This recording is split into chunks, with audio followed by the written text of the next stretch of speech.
Good morning and सुप्रभात sir. आप सभी का स्वागत करता हूं बड़ी खूबसूरत लाइन के साथ में। दोस्तों, ढल जाती है हर चीज अपने वक्त पर, बस एक प्यार है जो कभी बुरा नहीं होता। बस एक प्यार है जो कभी बुरा नहीं होता।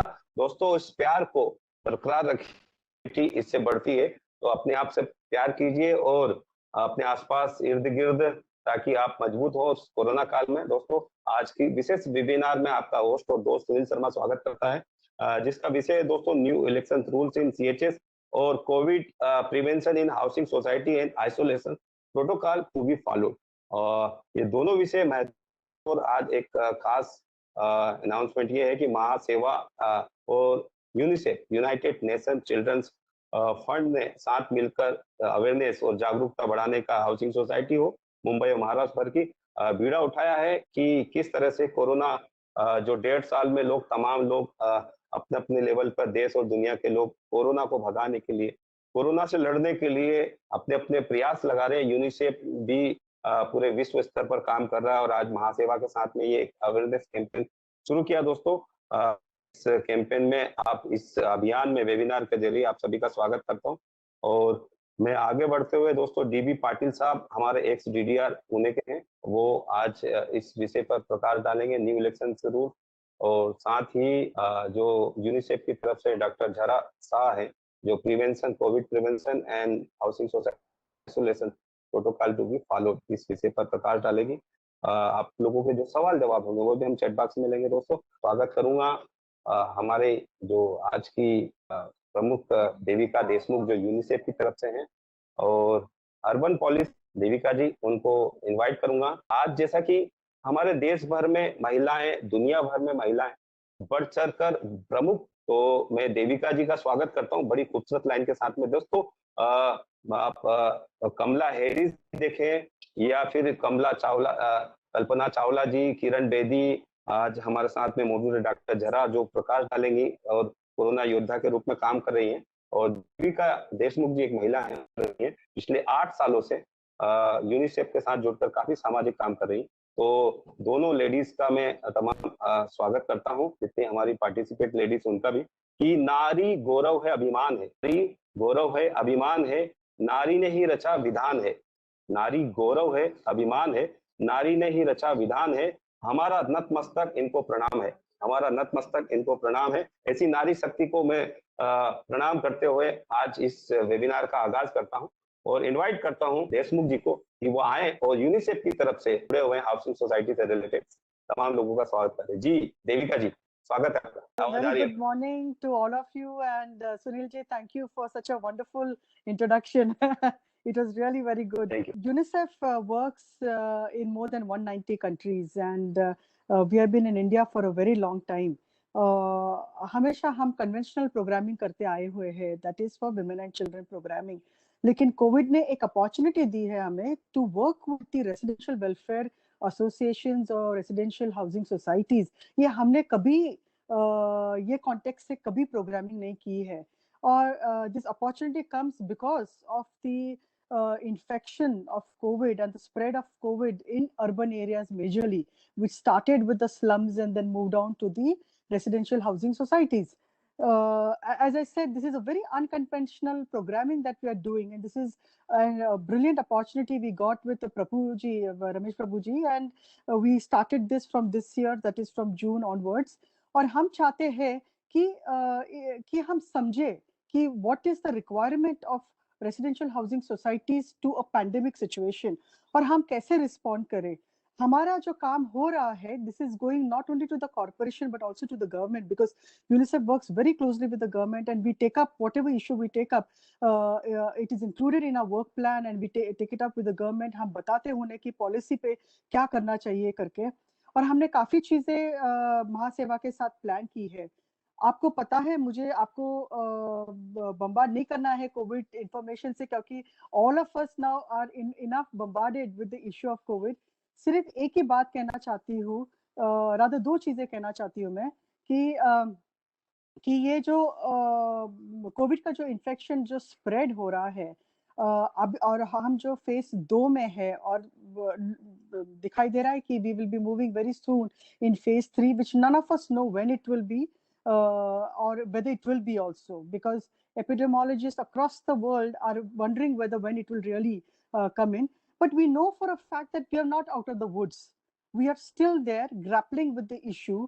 Even in a city like Pune and Kolhapur now, you see the spread of COVID. Bombay में हालांकि नंबर कम हो गया है और स्लम्स में तो हमें दिखाई नहीं देता है ज्यादा, और हाउसिंग सोसाइटीज में काफी नंबर्स है, बट तो भी we can not be complacent, we have to work together. और जो कोविड का नॉर्म जो है, मास्क पहनना, अप्रोप्रिएट बिहेवियर, यू नो, जो कोविड अप्रोप्रिएट बिहेवियर के 3 principles of mask and physical distance and hand washing, ये तो हमें कंटिन्यू करना ही है।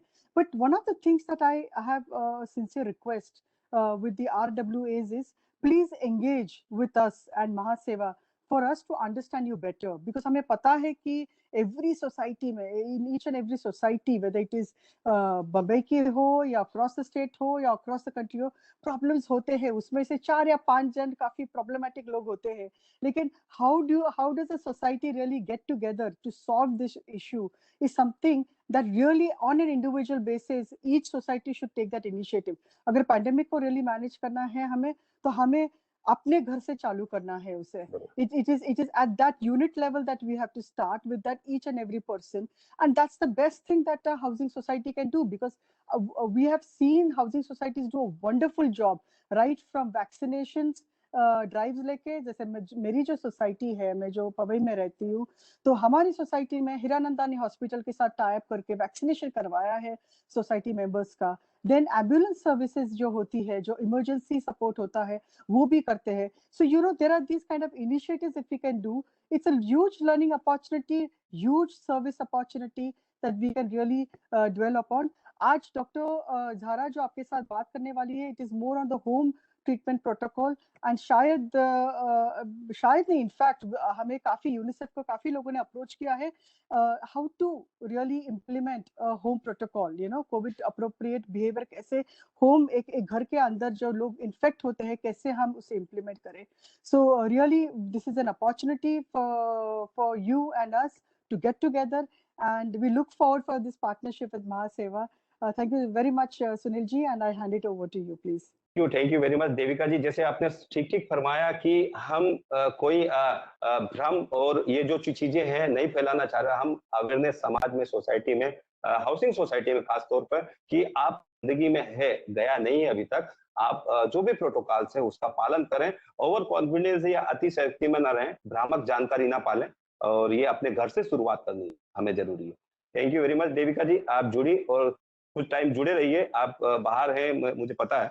तो हम आगे बढ़ते हुए दोस्तों, हमारे जो दोनों कीनोट स्पीकर है, बड़े महत्वपूर्ण विषय पर आपको अवेयर कर रहे हैं। तो दोनों कीनोट स्पीकर बड़ी मेहनत करते हैं, जो स्पीकर होता, वक्ता होता, बड़ी मेहनत करता है पीपीटी प्रेजेंटेशन वगैरह तैयार करना। तो और डॉक्टर झरा तो हमारे डीबी पाटिल साहब भी ये कोरोना में बहुत सारे अवेयरनेस किए हैं और फ्रंट वॉरियर्स हैं। तो इन दोनों का मैं स्वागत बड़ी खूबसूरत लाइन के साथ करता हूँ, यूनिसेफ की तरफ से और महासेवा की तरफ से दोस्तों, कि चलते रहे कदम तो किनारा जरूर मिलेगा, चलते रहे कदम तो किनारा जरूर मिलेगा, अंधकार से लड़ते रहे तो, अंधकार से, कोरोना टाइम अंधकार का ही है, तो अंधकार से लड़ते रहे तो सवेरा जरूर खिलेगा, अंधकार से तो सवेरा जरूर खिलेगा, जब ठान लिया है मंजिल पर जाना तो, जब ठान लिया मंजिल पर तो जाना तो रास्ता जरूर मिलेगा, रास्ता जरूर मिलेगा। और ये जो हमारा प्रयास है दोस्तों, ये रास्ता पाने का है महासेवा और यूनिसेफ का, कि आप समाज में, हम हाउसिंग सोसाइटी में अवेयरनेस करें। तो डॉक्टर झरा साहब का मैं स्वागत करता हूं। चाहूंगा हमारा जो दूसरा सब्जेक्ट है उस पे 2 मिनट में हाईलाइट्स करें डॉक्टर अपने एडवोकेट डीबी पाटिल साहब, जो फार्मर डीडीआर है। डीबी पाटिल साहब, स्वागत है साहब आपका, पूना से जुड़े हुए हैं और फार्मर डीडीआर हैं, अधिकारी भी हैं, और आज भी समाज में, सोसाइटी में वहां पर कार्यरत हैं, लोगों को सलाह देते हैं। बताइए आप क्या हाईलाइट प्रेजेंट करने वाले हैं आज? I will be talking on the election process of cooperative housing societies for lesser than 250 members. The new rules government has introduced just recently. I'll be talking about it, how to conduct an election, how to go by, what are the rights of the voters, what are the rights of the candidates, and what are the duties of the election officer. I'll highlight those. A very interesting topic in the sense that It has been newly introduced and it is concern everybody and each member of a society. 150 or less societies are to be specially categorized. So how to conduct elections, what are the eligibilities, what are the precautions to be taken, what are the due dates, I'll talk on them. And I'll also answer queries related to that or any other queries related to cooperative housing. Let's take on this. Thank you dB Patil साहब, आप बने रहिए हमारे साथ में। Next जो विषय आपका हाइलाइट्स आपने आपके जो जिज्ञासा है यूनिसेफ की तरफ से डॉक्टर झरा शाह हैं। डॉक्टर झरा शाह के बारे में बता दूं मैं, डिप्लोमा इन पब्लिक हेल्थ, वो भी फर्स्ट क्लास इन एमसीजीएम की एफ साउथ की मेडिकल ऑफिसर के रूप में कार्यरत हैं। साथ ही MW Desai health hospital, RN Cooper hospital, Kasturba hospital, Sai clinic, Parvati Bai Shankar Rao Chauhan hospital में सेवा दे चुकी हैं और हाल ही में कोरोना टाइम में बड़े विकट समय में भी एज ए फ्रंट वॉरियर्स रूप में काम करने वाली झरा शाह को, डॉक्टर झरा शाह को केशव राज्य भवन, हमारा जो राजभवन है वहां पे राज्यपाल श्री भगत सिंह कोश्यारी द्वारा सम्मानित किया गया है। योद्धा को हम स्वागत करते हैं, वेलकम कर देते हैं कि आइए आप आज जो विषय है प्रिवेंशन हाउसिंग सोसाइटी में किस तरह से क्या सावधानी बरतें लोग ताकि उनका भला हो और समाज का, सोसाइटी का भला हो, ताकि कोरोना जल्दी से हमारी सोसाइटी, हमारे समाज से बाहर। जी welcome doctor Zara Shah. Thank you Sunil ji for the introduction. I am doctor Zara Shah. आपने जैसे बता दिया ऑलरेडी, मैं एमसीजीएम के साथ पिछले 8 साल से जुड़ी हुई हूँ और पिछले 1.5 साल से कोविड के लिए मैं डायरेक्टली एग्जीक्यूटिव हेल्थ ऑफिसर, जो हेल्थ हेड ऑफ मुंबई है, उनके अंडर काम कर रही हूँ। सबसे पहले आप लोगों को मैं थैंक यू कहना चाहूंगी कि संडे को सुबह आपने अपना कीमती समय निकाला ये टॉपिक पे चर्चा करने के लिए, और जो ऑडियंस है वो भी is ready to listen to all the information that we are going to give. ये बहुत ही ये इंफॉर्मेशन सबको ऑलरेडी मालूम है, बट जैसे होता है एक रिवीजन जैसा की तरीके से हम इसको देखेंगे, क्योंकि कई चीजें होती है कभी कभी हमको मालूम होते हुए भी हम उसे ओवरलुक।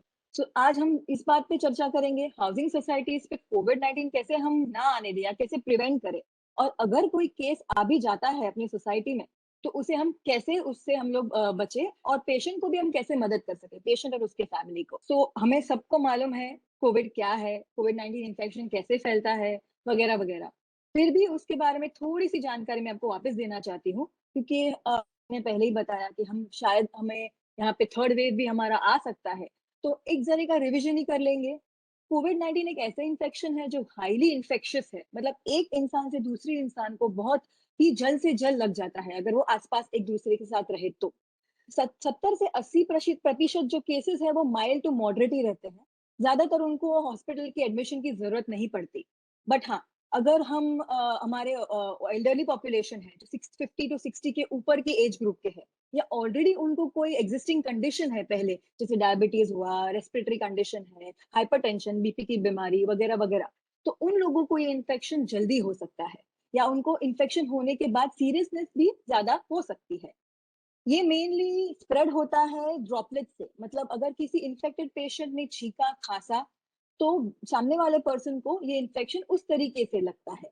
तो जैसे हमने जाना कि ये एक दूसरे को छींकने से, खांसने से फैलता है, तो बेस्ट वे उसको प्रिवेंट या कम या स्लो करने के लिए हम क्या कर सकते हैं? हमें सिर्फ 4 चीजों का ध्यान रखना है, which is the 4 point Mantra of Covid appropriate behaviour.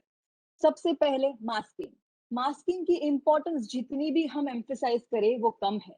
Mask पहनना बहुत ही जरूरी है। जैसे पिछले 1.5 साल से मैं एज अ डॉक्टर कम्युनिटी में जा रही हूँ, कोविड पेशेंट्स को देखते हैं, हम बाकी लोगों से इंटरेक्ट करते हैं। मुझे अभी तक थैंकफुली कोविड नहीं हुआ है। The reason I would like to say is masking. Masking इतना इंपॉर्टेंट है, और अप्रोप्रिएट मास्किंग जिससे अपनी नाक और मुंह प्रॉपरली ढकी रहे। Mask is very very important. Second is sanitising और वॉशिंग योर हैंड्स। हम सबको मालूम है हाथ धोने हैं, सैनिटाइज करने हैं, बट यस, बिना कंटाला की इसको एक्चुअली एवरी को करना बहुत जरूरी है, जो हमको कोविड होने से बचाएगी। तीसरी चीज है, you don't have to touch your face, eyes and mouth. Basically हमारी आदत होती है एक्चुअली, एक इंसान अपने चेहरे को 1 मिनट में ऑलमोस्ट 100 से 150 बार तक टच करता है इनवॉलेंट्री। ये हमें मालूम नहीं पड़ता, ये इनवॉलेंट्री हो जाता है। सो फॉर दैट रीजन हमें बिल्कुल भी अपने हाथ, फेस को या मुंह को या आईज को टच नहीं करना है। एंड लास्ट थिंग जो डिफिकल्ट है बट फॉलो करनी है वो है सोशल डिस्टेंसिंग। हम अगर किसी को मिलना है, हमारे दोस्त है, फैमिली मेंबर्स है, किसी को मदद कर रहे हैं, कीजिए, but please maintain a social distance. At least 1 से 2 मीटर की दूरी रखनी बहुत ही जरूरी है।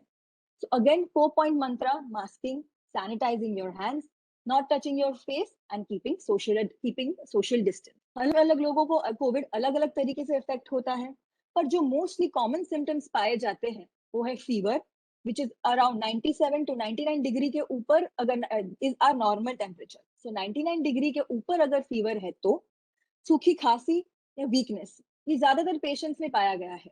और लेस कॉमन सिम्टम्स जो है, दैट कैन बी बॉडी एक, हेडेक, गले में दर्द होना, डायरिया और लॉस ऑफ टेस्ट और स्मेल या टेस्ट नहीं आना, ये भी काफी कॉमन, ये भी पाया गया है कोविड पेशेंट्स में। ये सब चीजें तक ठीक है, बट सीरियस सिम्टम्स अगर है जहाँ पे हमें डॉक्टर को या हॉस्पिटल में जाके एडमिट होना ही है, विल बी सांस लेने में दिक्कत होना या ऑक्सीजन सैचुरेशन 95 के बिलो ड्रॉप होना। अभी तो हम सभी घर पे ऑक्सीमीटर का यूज करते हैं, आगे की पीपीटी में मैं बताऊंगी उसके बारे में। ये या फिर लॉस ऑफ स्पीच और मूवमेंट, छाती में दर्द, ये सब सीरियस सिम्टम्स है, इसको हमें बिल्कुल ही ओवरलुक नहीं करना है। इसमें से कुछ भी सिम्टम अगर हमें आते हैं तो first is please do not panic. ये बाकी बीमारियों की तरह एक बीमारी है जिसे हमें लड़ना है। इमीडिएटली मेडिकल अटेंशन सीक करना है और हमेशा अपने डॉक्टर या हेल्थ फैसिलिटी को विजिट करने से पहले उनको कॉल कर दे तो ऑलवेज बेटर रहता है। पेशेंट्स जो है जिनको माइल्ड या मॉडरेट सिम्टम्स है और अदरवाइज हेल्दी है, they can be managed at home, जिसके बारे में हम आगे चर्चा करेंगे। घर पे भी कोविड-19 की मैनेजमेंट इजीली हो सकती है for mild to moderate cases.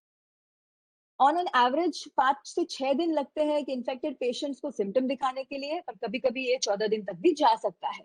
So average duration हम इसे 14 दिन का पकड़ सकते हैं। नाउ जो हमारा मेन टॉपिक है उस पे आते हुए, we always say prevent as a community और a housing society do. Mask जैसे मैंने बताया है बहुत ही इंपॉर्टेंट है। So let us make it a new trend, like masking is the new trend.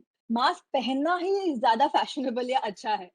This is just a psychological thing, but yes, अपनी societies में please make it sure that there is, if किसी ने no mask then no entry, mask नहीं पहना है तो no entry, specially in common public spaces, specially like elevators है, lobbies है, ग्राउंड है, वहां बिना मास्क के कोई भी अलाउड नहीं होना चाहिए, फिर वो ना सोसाइटी के रेसिडेंट्स ही क्यों ना हो या बाहर से कोई आया हो। दूसरी चीज है अवॉइड सोशल गैदरिंग। जहां पे भी एक कॉमन स्पेस में बहुत सारे लोग एक साथ इकट्ठा ना हो, अगर बहुत ही जरूरी है और अगर इकट्ठा होना भी पड़ रहा हो तो we have to maintain social distancing, एक दूसरे से दूर रहना है और मास्क हमेशा पहने रखना है। सोसाइटी में तो अगेन सोशली डिस्टेंट रख के, टाइमिंग्स रख के, मॉर्निंग में इतने लोग, आफ्टरनून, इवनिंग, जो भी है सोसाइटी के नियमों के हिसाब से वैसे करके फेज करके करवा सकते हैं हम ये चीज। अगर अपने घर पे पालतू जानवर है, उनको वॉक करवाना है तो आई वुड सजेस्ट घर पे ही करवाएं। अगर नहीं पॉसिबल है तो अगेन सोशली डिस्टेंस रख के सोसाइटी में करें। सैनिटाइजेशन जैसे हमने ऑलरेडी डिस्कस किया, हम हर एंट्री एंड एग्जिट पॉइंट पे सोसाइटी विल मेक श्योर कि सैनिटाइजर डिस्पेंसिंग मशीन्स लगाए, जो कि जो भी आए एटलीस्ट अपने सैनिटाइज करे और उसको कंपलसरी करे। तो वी नो कि उसने अपने हाथ सैनिटाइज किए हैं तो इन्फेक्शन स्प्रेड होने के चांसेस बहुत कम हो जाते हैं।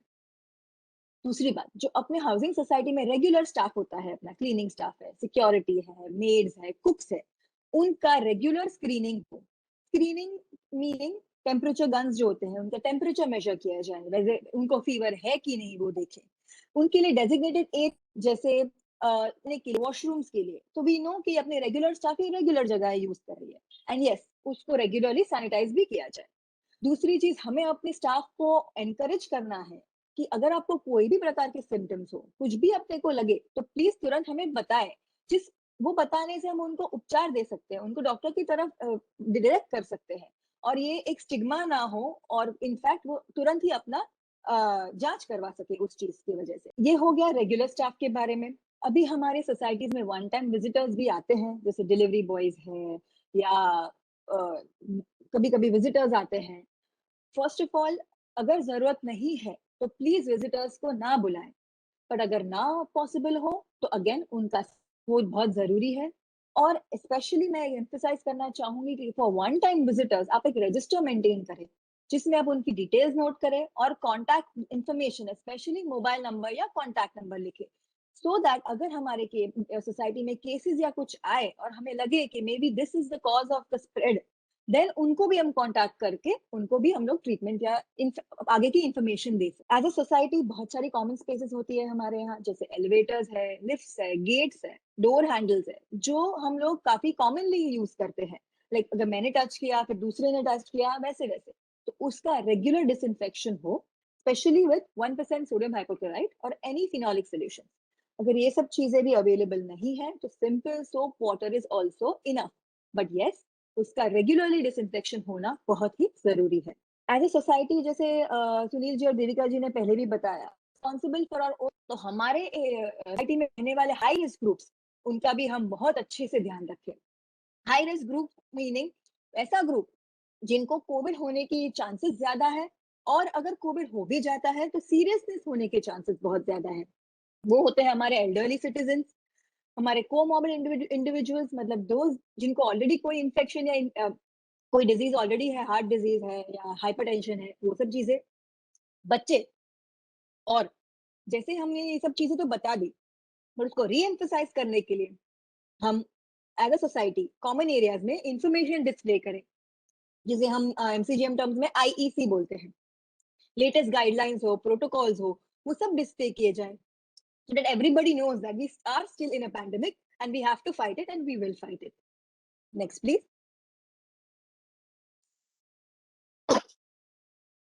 ये हो गया कोविड कैसे प्रिवेंट करें।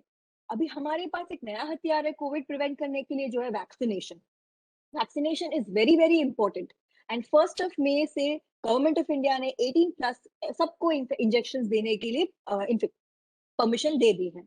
तो इसके लिए now what can we do as a society. अगर हाउसिंग सोसाइटी है हमारी, हमारे पास एडिक्वेट नंबर ऑफ बेनिफिशियरीज है कि हाँ इतने सारे लोग हैं जो वैक्सीनेटेड नहीं है और उनको वैक्सीनेट करना है, तो we as a society can organise vaccination drive.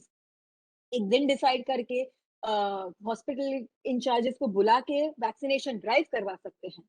So how can we do this? And this is very important because हमारी जितनी भी पॉपुलेशन है उसको वैक्सीनेशन कवर करने के लिए अगर we have to do it very fast and effectively, then we definitely need support from housing societies as well. We can prevent the third wave if so. How do we do it? Housing societies एक कोई भी private hospitals जिसको हम सीवीसीज बोलते हैं, जहाँ पे vaccination होता है, उनके साथ टाई अप कर सकते हैं एंड वैक्सीनेशन ड्राइव्स करवा सकते हैं। रिसेंटली आपने फेक वैक्सीनेशन ड्राइव्स के बारे में भी सुना होगा। तो हाउ डू वी एंश्योर कि हमने जिनको रिक्रूट किया है या जिनको बुलाया है they are genuine. As a housing society, it is our duty to see whether these private CVCs are registered on CoWIN.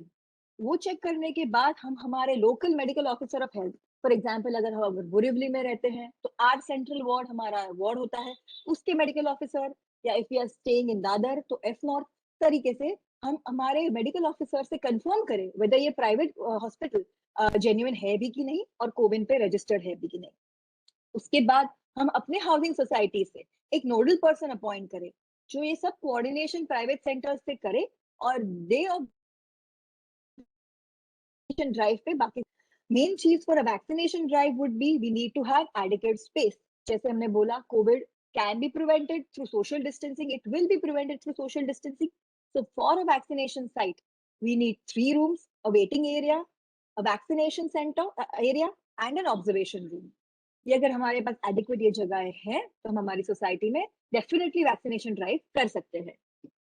हमें ये भी इंश्योर करना है जो हॉस्पिटल से, प्राइवेट हॉस्पिटल से आए हमारे पास, वो उनके मैन पावर ट्रेन्ड और क्वालिफाइड हो, उनके पास एनाफाइलैक्सिस किट हो, जो कि कभी भी वैक्सीनेशन के बाद अगर कोई घटना घटती है तो तुरंत हम पेशेंट या बेनिफिशियरी को मैनेज कर सके, and on the spot ambulance हो जो हमें प्राइवेट हॉस्पिटल ही प्रोवाइड करे। इमीडिएटली हम किसी ऐसी कुछ दुर्घटना हुई तो तुरंत हम हमारे बेनिफिशियरी को हॉस्पिटल लेके जा सके। Last but not the least, we have to make sure कि ये जो हम लोग उस दिन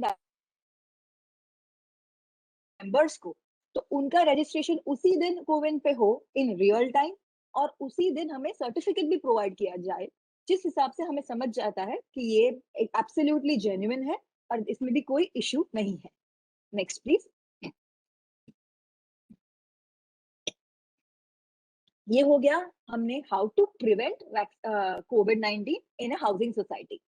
इसका दूसरा पहलू ऐसा है कि हमारे सोसाइटी में, एज मैंने स्टार्टिंग में बताया, 70 से 80% तक लोग माइल्ड टू मॉडरेट केसेस होते हैं और they can be easily managed at home. घर पर भी उनकी आराम से देखभाल की जा सकती है। तो उसके लिए अगर हमारी सोसाइटी में कोविड पॉजिटिव पेशेंट्स है और वो होम आइसोलेटेड है, तो हमें पेशेंट की देखभाल करने वाले को और हाउसिंग सोसाइटी ने क्या करना है उसके बारे में मैं शॉर्ट में बताना चाहूंगी। Again the same thing, do not panic, is like please do not panic. First of all, अगर मैं पेशेंट हूँ और मुझे सिम्टम्स है और मैं डायग्नोज हुआ हूँ as a covid positive patient, I will immediately isolate myself. मैं खुद को एक सेपरेट रूम में रखूंगा एंड प्रेफरेबली अटैच बाथरूम हो, ऐसा रूम, सो दैट मैं अपने घर वालों को इन्फेक्ट ना करूं। आइसोलेट होने के बाद मैं स्ट्रिक्टली मेरे फिजिशियन की इंस्ट्रक्शंस फॉलो करूंगा। अगर हमारे पास खुद का डॉक्टर नहीं है तो we can always recruit help of MCGM और द वार्ड वॉर रूम, जिसकी इंफॉर्मेशन मैं बाद में आपके साथ शेयर कर लूंगी, जो आपको व्हाट्सएप पे सबको दे देंगे। तो हम लोग ने प्राइवेट प्रैक्टिशनर से भी टाई अप किया है, सो दैट अगर किसी पेशेंट के पास खुद का डॉक्टर या फैमिली फिजिशियन नहीं है तो फोन पे उससे वो मेडिसिन ले सके। दूसरी चीज, कोविड होने के वजह से जो मेडिसिन हमारी चालू रहेगी वो तो है ही, बट हमारी अगर कोई दूसरी है, डायबिटीज, किडनी डिजीजेस है, उसकी जो मेडिसिन चालू है, वो रूटीन मेडिसिन, वो हमें चालू ही रखनी है, वो हमें बंद बिल्कुल नहीं करनी है। एज कोविड में हमें सेल्फ आइसोलेट करना है, हमको अपने आप को दूसरों से अलग रखना है, तो हमें अपना मॉनिटरिंग खुद करना है। क्या मॉनिटर करेंगे हम? अपना टेम्परेचर डेली 6-6 घंटे पे हमें अपना टेम्परेचर डिजिटल थर्मोमीटर या अगर हमारे पास मर्क्यूरी थर्मोमीटर है उससे मेजर करेंगे। नॉर्मल टेम्परेचर जैसे मैंने पहले बताया 97 टू 99 डिग्री फ़ारेनहाइट होता है। सो 99 डिग्री के ऊपर अगर हमारा टेम्परेचर आता है, that means you have fever, और हम हमारे फिजिशियन को इमीडिएटली इन्फॉर्म करेंगे। ये हुआ टेम्परेचर मॉनिटरिंग। सेकेंड हुआ ऑक्सीजन सैचुरेशन। कोविड के पहले शायद हमें पल्स ऑक्सीमीटर के बारे में मालूम ही नहीं था, बट बिकॉज ऑफ कोविड हम ऑलरेडी इतने हेल्थ कॉन्शियस हो चुके हैं कि अभी ये छोटी छोटी चीजें जो हमें यूज चुका है, जो हम है। कोविड में इंपॉर्टेंट चीज है ऑक्सीजन सैचुरेशन, मीनिंग हमारा बॉडी का ऑक्सीजन ड्रॉप नहीं होना चाहिए। हमारा नॉर्मल ऑक्सीजन सैचुरेशन इज 95%। उसके नीचे अगर ड्रॉप होता है मीन्स हमें कॉशन बरतनी है। और हम ये ऑक्सीजन सैचुरेशन कैसे मेजर करेंगे? एक स्मॉल फिंगर डिवाइस आती है जिसको पल्स ऑक्सीमीटर कहते हैं, जिसे हम अपने नॉन डोमिनेंट हैंड मीनिंग जो हाथ हम यूज नहीं करते, मीनिंग अगर मैं राइट हैंडेड हूँ तो मुझे लेफ्ट हैंड पे पल्स ऑक्सीमीटर लगाना है, और अगर मैं लेफ्ट हैंडेड हूँ तो मैं राइट हैंड पे लगाऊंगी। मिडिल फिंगर पे पल्स ऑक्सीमीटर लगा के I have to wait for a few minutes and see my oxygen saturation. 95 and above is well and good. 95 के बिलो अगर आ रहा है तो तुरंत हम हमारे फिजिशियन को कांटेक्ट करेंगे। ये हुआ एट रेस्ट, मतलब मैं रेस्ट करते हुए मैंने मेरा ऑक्सीजन चेक किया है। दूसरी एक इंपॉर्टेंट चीज है 6 minute walk test. 6 minute walk, again अपनी सर पे पल्स ऑक्सीमीटर लगाना है और 6 मिनट माइल्ड वॉक करना है। ज्यादा फास्ट भी नहीं चलना है, nothing of that sort, just we have to walk slowly in the room itself, walk in the room please, room के बाहर नहीं जाना है। 6 मिनट्स के लिए वॉक करेंगे और वो करने के बाद हम वापस हमारा ऑक्सीजन चेक करेंगे। 95 and above is good, below 95 we have to inform the physician.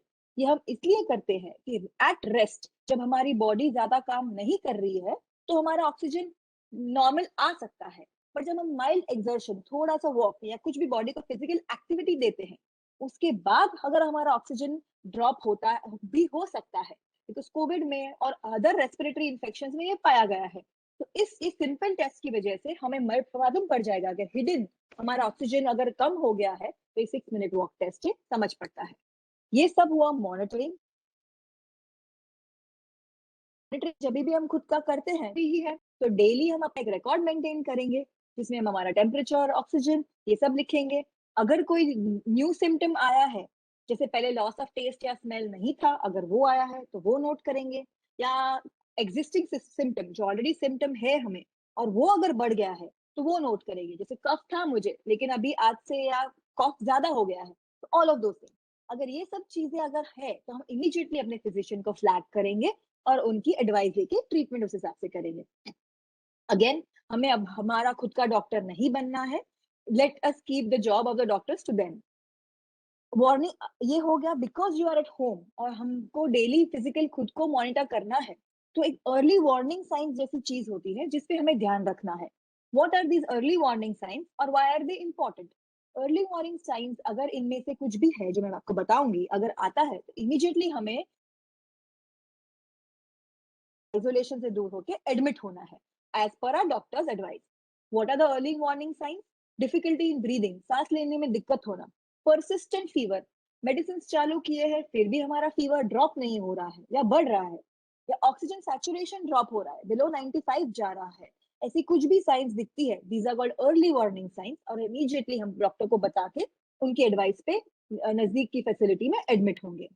Next please.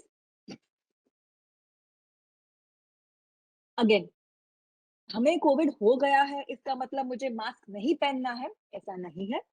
Room में हम अकेले हैं तो यस, मास्क पहनने की जरूरत नहीं है, बट कई बार ऐसे होगा कि आपकी देखभाल करने वाले लोग रूम में आएंगे, सो यस, उनकी सुरक्षा के लिए हमें मास्क जरूर पहनना है। अगर हमारा आइसोलेशन रूम जो है वो उसमें अटैच बाथरूम या वॉशरूम नहीं है and you have to use the common space, will wear mask and only then to use the facility. Normally हम बाहर बिल्कुल भी नहीं निकलेंगे, so always wear a mask. Mask protocol जो पहनना है हमें मालूम ही है, नाक और मुंह प्रॉपरली ढकना है। अगर एक ही मास्क हम पहन रहे हैं तो 8 घंटे बाद उसे डिस्पोज कर लेंगे। सर्जिकल मास्क यूज कर रहे हैं तो एवरी 8 आवर्स हम चेंज करेंगे और डिस्पोज कर देंगे, वन टाइम यूज होता है। क्लॉथ मास्क अगर यूज कर रहे हैं तो उसको हम रीयूज कर सकते हैं, बट यस, 8 घंटे से ज्यादा एक मास्क यूज ना करें, और अगर वो गीला हो जाता है फिर 8 घंटे से पहले भी हम उसको डिस्कार्ड कर सकते हैं। Please have rest, drink lots of fluid, जितना पानी या लिक्विड चीजें ले सकते हैं उतना ले, प्रॉपर डाइट मेंटेन करें, स्टीम इनहेलेशन ले, बिकॉज कोविड का जो वायरस है हमारे अपर रेस्पिरेटरी ट्रैक्ट पे रहता है, तो steam has shown that it does destroy the virus, तो steam inhalation and warm water gargles ये करना जरूरी है। मेडिटेट कीजिए, योगा कीजिए, ये सब चीजें करें to destress yourself, and yes, please keep yourself busy. Covid है, इन्फेक्शन है, जैसे कोई दूसरी बीमारी है, टाइफाइड है, डेंगू है, मलेरिया है, वैसे कोविड है, उसे भी हम ट्रीट कर लेंगे। So please do not panic and keep yourself busy when under home isolation, because ये टाइम पीरियड ज्यादा लंबा है, इसलिए हमें हमको खुद को बिजी रखना बहुत ही जरूरी है। और सबसे इंपॉर्टेंट चीज, प्लीज अंडरस्टैंड कि ये फिजिकल आइसोलेशन है, इमोशनल आइसोलेशन नहीं है। हम हमारे सेल्फ को एक रूम में आइसोलेट कर रहे हैं फिजिकली, बट जैसे व्हाट्सएप वीडियो कॉल है, फेस टाइम है, फोन है, नॉर्मल वॉइस कॉल्स है, वो करके हम हमारे नियर एंड डियर वन से कंटिन्यूसली जुड़े रहे, खुद को इमोशनली आइसोलेट बिल्कुल भी ना करें, बिकॉज 10 दिन बहुत लंबी चीज है, 17 days actually, I will come to it, is a long duration, so we need to keep ourselves physically and emotionally well. Discharge protocol मतलब हम तो कभी मानेंगे कि we can move out of symptom. जब भी हमें स्टार्ट हुआ था कोविड का, वहां से लेके 10 दिन या कई बार पेशेंट्स को सिम्टम्स भी नहीं आते हैं, जिसको एसिम्टोमेटिक इन्फेक्शन कहते हैं, कि सिर्फ टेस्ट किया और पॉजिटिव आ गए। तो डे ऑफ टेस्ट या सिम्टम का ऑनसेट का फर्स्ट डे से लेके 10 दिन तक, और नो फीवर फॉर 3 days, हम अगर हमारे हो चुके हैं हमारे, तो that means we can be discharge. But yes, this means हम हमारे रूम के बाहर आ सकते हैं, but we need to still self quarantine ourselves for the next 7 days. All right? And वापस हमें एक्चुअली अपनी रीटेस्ट करने की कोई जरूरत नहीं है। 10 days after onset of symptom or a positive test with no fever for 3 days is enough for us to be discharged. There is no need for a test. But yes, after that, we still need to self quarantine for the next 7 days. Next, please.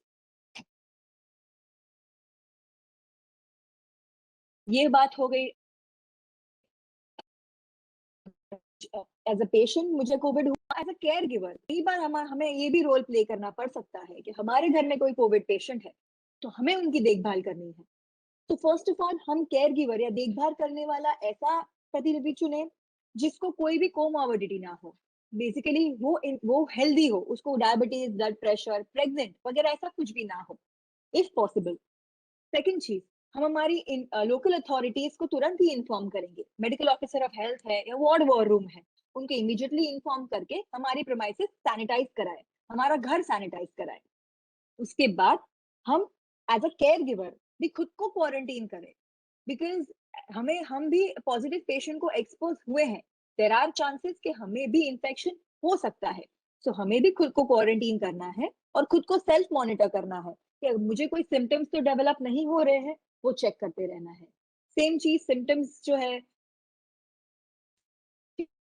Oxygen देखना है, of test, smell, वो सब चीजें। अगर मुझे कोई symptom आता है एज अ केयर गिवर तो मैं इमीडिएटली खुद को टेस्ट करूंगी, और अगर मुझे कोई सिम्टम नहीं आया है तो 5th to 10th day from the primary case, मतलब मेरे घर में जो केस डिटेक्ट हुआ है उसके बाद के 5th to 10th डे पे के बीच में मैं खुद का टेस्ट करवाऊंगी। Always wear a mask and glove while handling the patient और देयर आर्टिकल्स, मीनिंग हम जब भी पेशेंट को खाना देने गए या उनके कपड़े बर्तन वगैरह लेने गए तो we will always wear a mask और ग्लव्स, दोनों हमें पहनना बहुत ही जरूरी है।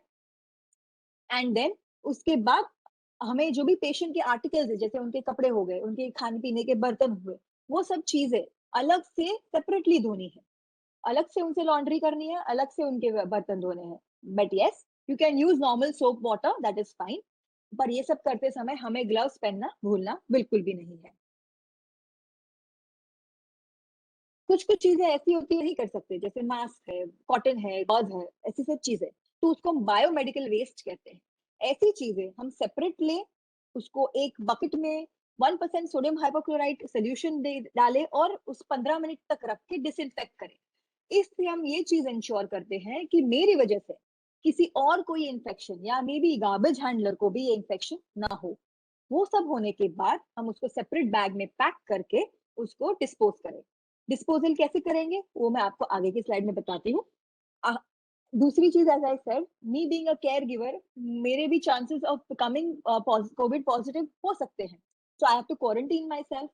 बट अगर मुझे बाहर मूव करना पड़े, मे बी कोई चीजें लानी हो एसेंशियल या पेशेंट की रिपोर्ट्स लाने हो, फॉर एनी रीजन अगर मुझे घर के बाहर जाना पड़े, तो I have to follow the covid appropriate behaviour, masking, sanitizing, not touching my face, and socially distant. Next, please.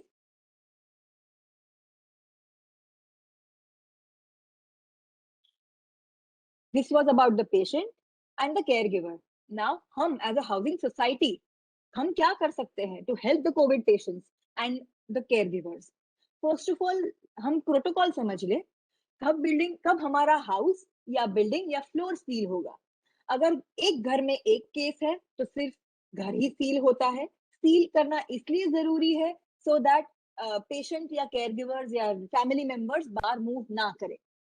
अगर एक ही घर में 2 केसेस हैं तो भी वो सिर्फ घर सील होगा, बट एक ही फ्लोर पे अगर 2 या 2 से ज्यादा घर में केसेस पाए जाते हैं, कोविड पॉजिटिव केसेस, तो सिर्फ वो फ्लोर सील होगा। बिल्डिंग कब सील होगी? अगर 5 केसेस हैं अलग अलग घरों में, 5 अलग अलग घरों में या 3 से ज्यादा घरों में अलग फ्लोर्स पे केसेस है तो बिल्डिंग सील होती है। हमें ज्यादा इस पे गौर नहीं करना है। एमसीजीएम या लोकल अथॉरिटीज आपको जब भी केसेस जैसे जैसे मिलते हैं उस हिसाब से इन्फॉर्म कर देते हैं। But yes, please cooperate with them when they put up a sign of sealed building या सील्ड फ्लोर या सील्ड हाउस। ये बिल्कुल भी बताने के लिए नहीं किया जाता कि हाँ यहाँ पे कोविड पेशेंट है, दूर रहिए। No, it is not a stigma, but yes it is important कि दूसरों को भी मालूम हो कि ये यहाँ पे ये बिल्डिंग में केस है, ये घर में केस है, या फ्लोर में केस है। सो जो पर्सन जहाँ पे आता है उसको भी मालूम है कि yes I have to take care. That is, ये सिर्फ वही चीज के लिए किया जाता है। So please cooperate. नेक्स्ट, जैसे ही हमारे बिल्डिंग में, फ्लोर में या घर में केस पाया जाता है, so me as a housing society, local authorities को कांटेक्ट करे, वार्ड वॉर उनको कांटेक्ट करे और प्रीमाइसेस सैनिटाइज करवाए। जैसे वेस्ट डिस्पोजल की बात की हमने, तो ये सेपरेट जो वेस्ट किया है of the covid patient, covid how से डिस्पोज है डिस्पोजल के लिए again we contact local MCGM authorities, waste management staff आके उसका प्रॉपर डिस्पोजल करेंगे। नेक्स्ट चीज बहुत ही इंपॉर्टेंट है, अगर हमें चाहिए कि हमारे बिल्डिंग में affected patients, Avinash ji previous slide please, अगर हमें चाहिए कि हमारे सोसाइटी में अफेक्टेड पेशेंट्स जो है वो बाहर ना निकले, then we have to ensure कि जो एसेंशियल सप्लाईज है, मिल्क है, फूड है, मेडिसिन है, वो सब हम उनको प्रोवाइड करें, उनको हेल्प करके एटलीस्ट उनके डोर तक ये चीजें पहुंच जाए। So we have to ensure delivery of essentials to these quarantine households. And ये होपफुली ना हो, बट अगर if there are any cases जो पॉजिटिव है और होम आइसोलेशन प्रोटोकॉल्स वायलेट कर रहे हैं, घर के बाहर दिख रहे हैं, please immediately inform the ward war rooms. And last but not the least, as a society let us not stigmatise और डिस्क्रिमिनेट कि हाँ भाई ये तो कोविड पेशेंट है, इसमें तो इनसे इनको दूर रहना है वगैरह। वैसे फिजिकली यस, बट इमोशनली उसको स्टिग्मेटाइज और डिस्क्रिमिनेट ना करें, और जितना भी हो सके उनको साइकोलॉजिकल अश्योरेंस दे और उनको पैनिक से बचाए। Last please, next please. And मुझे सिर्फ एक कोट से, जैसे आपने भी स्टार्ट में किया था, वैसे I would like to end it with a quote. The power of a community to create health is far greater than any physician, clinic or a hospital. We are responsible for our health. Physicians, clinics and hospitals will always be supportive to our health. Thank you so much.